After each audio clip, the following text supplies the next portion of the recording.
This video is to explain in brief about implant protected occlusion. What is implant protected occlusion? Why it is so important after placement of the implant?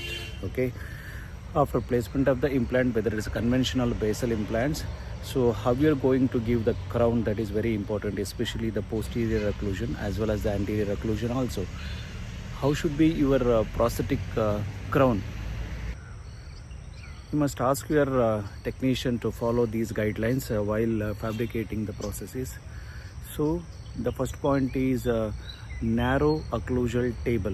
So if the occlusal table is narrow, it will helps in equal distribution of forces along the long axis of the implant. The second point is, if it is the implants are more than 2 to 3 implants are there, you have to splint the implants, so there will be equal distribution of forces. And also there should be minimal contact, flat contact on the cusps as well as the inclined planes, and the contact should be centrally oriented along the long axis of the implant. In the lateral and protrusive excursive movements, there should not be contact on the implant processes. And also in the guidance, the canine guidance should be with the natural teeth, and also there should not be any premature contact with the implant processes.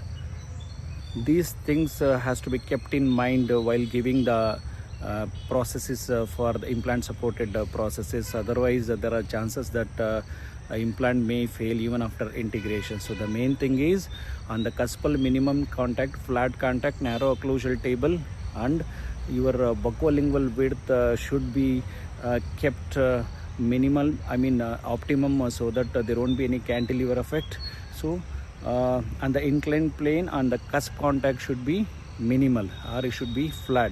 So your occlusal table should bear the occlusal load only along the long axis of the implant. So keep all these things in mind while you give the processes on the implant supported teeth.